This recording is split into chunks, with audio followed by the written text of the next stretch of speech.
seul geste de toi viendra mon secours.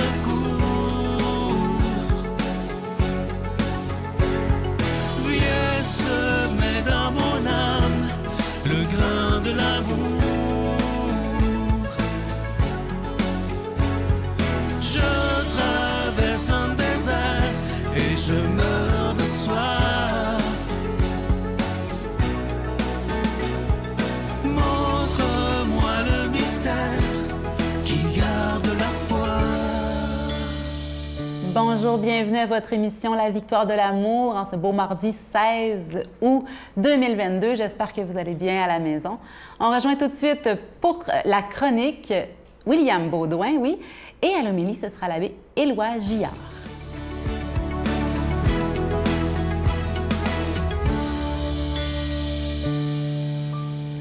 Bonjour à vous tous, chers amis. J'espère que vous allez bien en cette belle journée. Moi, je vais très, très bien. J'ai réalisé que j'ai un beau travail. Mon travail, c'est de découvrir, de lire, d'entendre des beautés puis de vous les partager. Donc, la beauté d'aujourd'hui est une gracieuseté, encore une fois, de Khalil Gibran, poète que j'aime beaucoup. Et j'ai intitulé la chronique aujourd'hui « Tous ensemble ». Alors, je vous lis la beauté et on revient par la suite. Comme dans un cortège, vous avancez ensemble vers un moi divin. Vous êtes à la fois le chemin et ceux qui cheminent. Et lorsque l'un d'entre vous trébuche, sa chute indique à ceux qui le suivent qu'il faut prendre garde à cette pierre dangereuse. Il tombe aussi tristement pour ceux qui le précèdent, ceux dont le pas est plus rapide et plus assuré, mais qui ont négligé d'ôter cette pierre du chemin. Alors voilà, c'est très, très, très intéressant. Je ne sais pas pour vous, je ne sais pas si vous aimez le même genre de beauté que moi, mais moi, quand je lis ça, il y a plein d'idées, il y a plein de sujets à méditer qui montent dans mon esprit. Quand Khalil Gibran dit « on avance tous dans la même direction », je trouve ça super intéressant. Comme si on avait tous le même but en tant qu'être humain. Hein? Puis lui, ce qu'il raconte, c'est qu'on avance vers ce qu'il appelle le moi divin. Je trouvais ça très, très beau. C'est bien entendu que probablement il y a plusieurs chemins pour avancer dans la même direction. Il y a des chemins qui sont peut-être un peu plus empruntés que d'autres. Puis ce qu'il raconte dans son histoire, c'est que quand on décide d'emprunter un chemin, bien, portons attention non seulement à notre ascension, à notre avancement, mais à l'impact qu'on peut avoir aussi sur les autres. Le sujet de ma chronique aujourd'hui, c'est « Tous ensemble ». Khalil Gibran, dans son texte, encore une fois, nous raconte quelque chose de très beau. Il dit « Quand on avance, faites attention aux pierres dangereuses qu'ils peuvent avoir sur le chemin. Parce que non seulement vous pouvez vous-même les éviter, mais vous pouvez faire que d'autres personnes derrière vous vont les éviter aussi. » Quand je lisais ce paragraphe ou ce texte de Khalil Gibran, ça me faisait penser aux gens que j'accompagne au quotidien. Dernièrement, j'accompagnais un monsieur qui, lui, dans ses traitements contre le cancer, a appris que finalement, il était en rémission. Ça arrive à l'occasion dans les gens que j'accompagne. Un très petit pourcentage des gens que j'accompagne, à un moment donné, apprennent qu'ils sont en rémission pour un certain temps. C'est bien entendu une excellente nouvelle. Cela dit, cet homme-là vient dans mon bureau et m'annonce qu'il est en rémission et qu'il ne veut pas en parler au groupe de soutien dans quelques minutes, celui que j'anime. Là, moi, je lui demande pourquoi. Pourquoi tu ne veux pas partager cette bonne nouvelle aux autres du groupe? Puis cet homme-là, appelons-le Bob, me disait, bien, ça va peut-être en attrister d'autres. Il y a peut-être des personnes qui, eux, n'auront pas la chance de passer par ce chemin de la rémission et qui ne pourront pas goûter à cette joie-là qui m'habite. Fait que là, moi, je lui ai proposé quand même d'en parler, puis de me laisser, en tant qu'animateur, le soin de gérer la situation. Et finalement, ça a donné lieu à un très, très beau groupe. Parce que ce que les autres lui ont dit à Bob, c'est qu'il permettait à d'autres personnes d'espérer. Hein? C'est comme s'il nettoyait un chemin que certaines personnes aimeraient emprunter. Fait que, dans le fond, gardez en tête que chaque action que vous posez, chaque pensée que vous posez peut avoir un impact sur bien des gens. Alors, je vous souhaite une très, très belle semaine. À bientôt. Notre Père qui es aux cieux, que ton nom soit sanctifié, que ton règne vienne, que ta volonté soit faite sur la terre comme au ciel. Donne-nous aujourd'hui notre pain de ce jour. Pardonne-nous nos offenses, comme nous pardonnons aussi à ceux qui nous ont offensés. Et ne nous laisse pas entrer en tentation, mais délivre-nous du mal, car c'est à toi qu'appartiennent le règne, la puissance et la gloire pour les siècles des siècles. Amen. Mon Père, je m'abandonne à toi. Fais de moi ce qu'il te plaira. Quoi que tu fasses de moi, je te remercie. Je suis prête à tout, j'accepte tout, pourvu que ta volonté se fasse en moi, en toutes les créatures. Je ne désire rien d'autre, mon Dieu.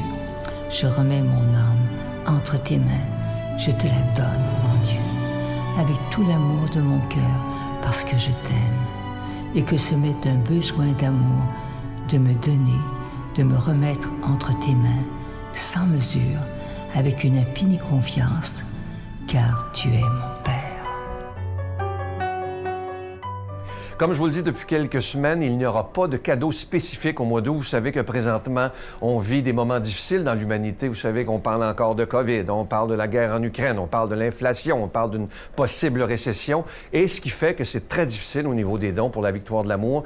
Mais moi, ce que j'ai le goût de vous demander aujourd'hui, c'est que nous devenions ensemble des porteurs d'espérance. Et j'aimerais qu'ensemble, on soit des protecteurs et des défenseurs de la foi et qu'on fasse de Jésus la priorité des priorités. C'est pourquoi je vous demande un don sans rien attendre en retour. Cependant, les cadeaux qui étaient là avant sont toujours disponibles. Par exemple, la médaille miraculeuse, les livres de Geneviève, mes livres à moi, bon, peu importe. Vous pouvez toujours les commander, mais il n'y a pas de cadeau spécifique. Et moi, je prends le temps de vous dire merci de votre don spécial en ces moments plus difficile. Je vous donne l'adresse, la Victoire de l'amour, case postale 120, succursale Boucherville à Boucherville, le J4B 5E6, je vous la redonne, la Victoire de l'amour, case postale 120, succursale Boucherville à Boucherville, le J4B 5E6, également par téléphone par carte de crédit du lundi au jeudi, de 8h à 17h dans le 514-523-4433, 523-4433 ou sans frais le 1-888-811-9291, 1-888-811-9291 et aussi sur notre site Internet, le www.lavictoiredelamour.org. Et je veux prendre le temps de vous dire des milliers de fois merci pour votre don spécial en ces moments qu'on traverse présentement, des moments difficiles. Mais je mets ma foi totalement en ce Jésus qui est le maître de l'impossible. Il saura vous inspirer le geste à faire pour la victoire de l'amour.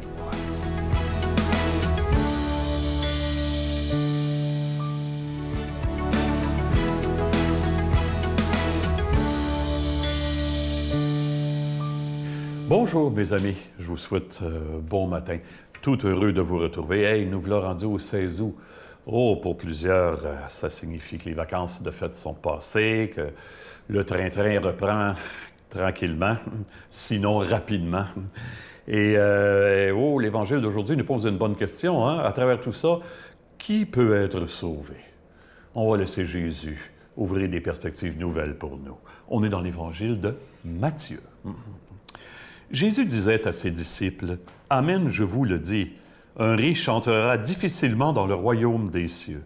Je vous le répète, il est plus facile à un chameau de passer par un trou d'aiguille qu'à un riche d'entrer dans le royaume des cieux. » Entendant ces paroles, les disciples furent profondément déconcertés et ils disaient, « Qui donc peut être sauvé? » Jésus les regarda et dit, « Pour les hommes, c'est impossible, mais pour Dieu, tout est possible. » Alors Pierre prit la parole et dit à Jésus, « Voilà que nous avons tout quitté pour te suivre. Alors qu'est-ce qu'il y aura pour nous? » Jésus leur déclara, « Amen, je vous le dis, quand viendra le monde nouveau et que le Fils de l'homme siégera sur son trône de gloire, vous qui m'avez suivi, vous siégerez vous-même sur 12 trônes pour juger les 12 tribus d'Israël.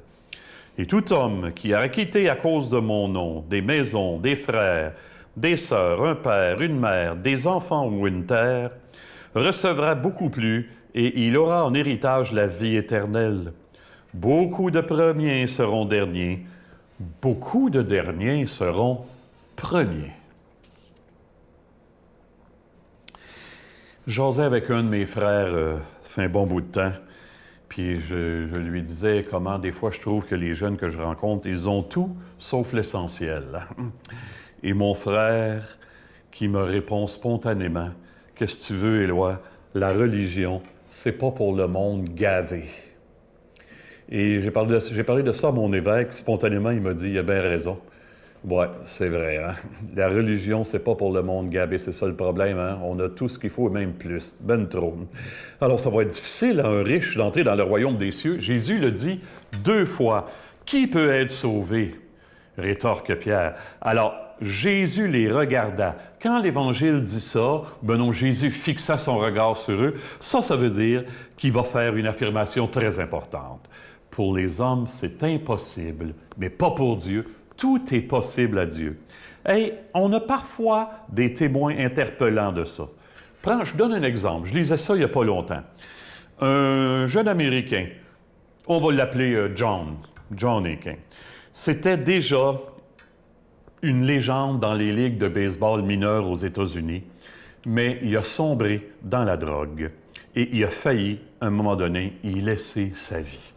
Alors, il raconte qu'il a été amené à Jésus par des témoins et qu'il avait délivré Jésus, lui, ces témoins-là avaient été délivrés par Jésus, puis dans une démarche spirituelle, lui aussi a réussi à s'en sortir. Alors maintenant, il aide ceux et celles qui sont pris aussi, qui combattent une dépendance et essaie de les conduire à la foi. Et il a cette formule intéressante, « Dieu a changé mon gâchis en message ». C'est assez cute, hein? Dieu a changé mon gâchis en message. Bien, je pense que ça arrive plus souvent qu'on pense. Ça va être difficile à un riche d'entrer dans le royaume. Je suis à peu près sûr qu'autour de vous, qu'autour de nous, si vraiment les gens pouvaient s'ouvrir, là, il y en a plus qu'on pense qui oseraient parler, qui diraient « À tel moment de ma vie, j'ai fait une expérience radicale de ma pauvreté. J'ai été amené à m'abandonner complètement à Dieu. » Et un miracle s'est produit. Il y en aurait peut-être plus qu'on pense, que Dieu m'a changé à ce moment-là. Hein? Je l'ai dit à plusieurs reprises, hein? Je vous en ai parlé plusieurs fois, ça m'est arrivé à moi. Alors, le cœur humain, ça je suis capable d'en témoigner, il ne sort jamais intact de se sentir, d'une expérience de se sentir aimé pour toujours. Hein? C'est une véritable renaissance. Quand j'ai été ordonné, figurez-vous donc, j'avais passé une entrevue dans le journal local à Belleuil. J'étais à Saint-Mathieu-de-Belleuil quand j'ai été ordonné. Et le journaliste me demande comment je me voyais comme prêtre. Puis, vous savez, j'étais jeune, puis j'avais les formules faciles. Puis, je disais, il y a des agents de libération conditionnels qui aident ceux qui sortent de prison à se replacer, puis les surveillent, puis les stimulent. Moi, je serai l'agent de libération inconditionnelle, celle que Jésus seul peut apporter. Oh, je ne savais pas à quel point j'avais raison, celle que Jésus seul peut apporter. Parce que par moi-même, pas loin, hein? Et on demande tout ça au Seigneur, cette conviction-là, qu'il y a quelque chose qui m'habite, qui vient de plus loin que moi, et qui m'aide à avancer en direction de ce que Dieu seul peut donner, qui s'appelle la victoire sur le mal. Dieu nous bénit en ce sens, et il est sûr que le royaume, on va y entrer. Lui qui est Père, Fils et Esprit Saint. Amen. Hey, bonne vie. À bientôt, tout le monde. Je vous salue, Marie, pleine de grâce. Le Seigneur est avec vous. Vous êtes bénie entre toutes les femmes, et Jésus, le fruit de vos entrailles, est béni. Sainte Marie, Mère de Dieu, priez pour nous pécheurs, maintenant et à l'heure de notre mort. Amen.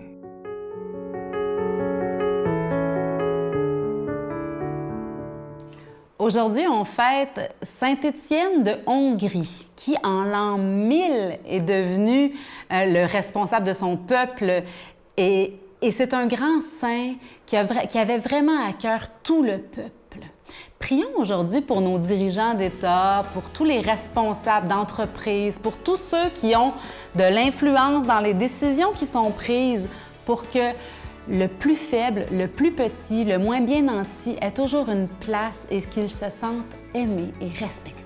On n'est pas obligé d'avoir vécu des atrocités pour se sentir mal. Moi, on dirait que j'étais comme ça. J'étais né, j'avais pas de confiance en moi, mais heureusement, j'ai compris un peu plus tard que c'était pas une condition qui était finale, c'était pas une finalité. Là. Je pouvais travailler ça puis l'améliorer. On écrit sur les murs le nom de ceux qu'on aime, des messages pour les jours à venir. On écrit sur les murs à l'encre d'un nouvelle, on dessine tout ce que l'on voudrait dire. On écrit sur les murs la force de